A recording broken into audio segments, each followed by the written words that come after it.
I'm Norm Poltenson, the publisher of the Business Journal. I want to talk to you about jobs. Seems to be on everybody's mind, largely because the unemployment rate is so high. And when we look behind the official unemployment rate of 6.7%, we see some pretty scary numbers in terms of those who are long-term unemployed, those who have left the job market, and those who are only marginally attached. They have part-time jobs and they really want full-time jobs. But when I talk about jobs, my concern is that we've been doing the same thing for at least 50 years. Ever since Lyndon Johnson created the Great Society and the poverty program, he wanted to move people into jobs. The whole purpose of the program was not to continue to support people where they are, but to get them so that they were gainfully employed. The problem as we look at it is we've been doing the same old thing for 50 years. I've seen estimates on expenditures for poverty programs on the low side of $16 to $17 trillion, and on the high side we spent $20 trillion. And have we moved the needle? That's the real question.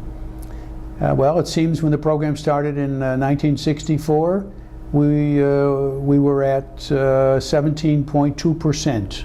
That was the poverty rate. It's now down to 15%. I guess you say that's some progress in the last 50 years. But I think we need some fresh thinking, especially as it relates to jobs. When I talk about that, what we've suddenly discovered after 50 years is maybe we've got it all wrong. There's a question of mobility. And researchers have finally looked at it and said, wait a minute, 40 or 50 years ago, 3% of the population changed their location every single year. They moved.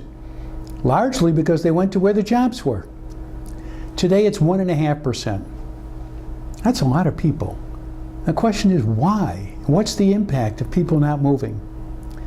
The bottom line seems to be that people don't move largely because of public policy. And what I mean by that is the way we've structured our programs, particularly the poverty program, is if you look at the big drivers like housing, people sign up for housing in their neighborhood, in their location. There happens to be a long waiting list. If you look at the question of health care with Medicaid, yes, it's a universal program across the country, but you have to sign up in each state and there are different requirements, and states offer different Medicaid packages. If you look at the food program, you have to register in every single state and they're different as far as to how the food program goes. These are all disincentives for people to get up and go where the jobs are. Now there are other things that are truly complicated, like the fact that we have 80 different federal welfare programs and 15 different nutritional programs and different housing programs, and it goes on and on as to how this works. We certainly could simplify that, but I think the main point is, how about sitting back and looking back at what worked 50 years ago, which was to encourage people to go where their jobs are. Even in a sluggish economy, as we've had since 2008, there are still pockets of explosive growth. All you have to do is look at North Dakota. Don't tell me the weather's bad in North Dakota. People are moving there. In fact, the unemployment rate is so low, they're begging to have people come in. They can't find enough people to fill the jobs that they've got. So we have this mismatch all over the country. I even hear it from employers here in our region, that they have the job openings, but they can't find the people who will take them. So let's suggest a change. Let's suggest something that will encourage mobility.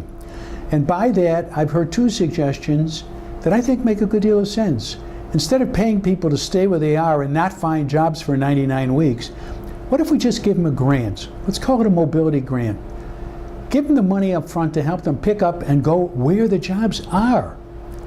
Doesn't sound like rocket science to me. But number two is the idea of creating migration zones. We create enterprise zones all over the place. We've been doing that since Jack Kemp prompted the idea back in the first Bush administration.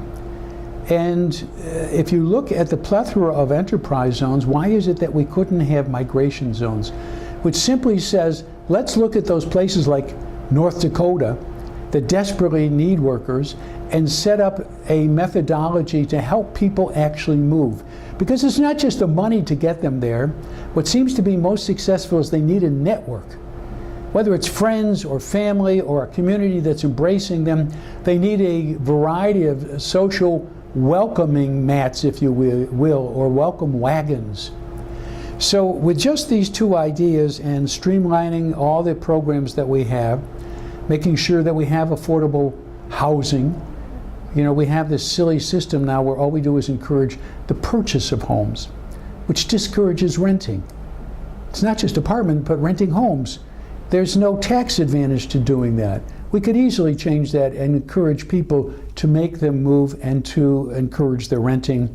We could certainly beef up the earned income tax credit, which is the only program I know of that's really designed and focused just on working people to help them make it, to encourage them to work. So let's sit back.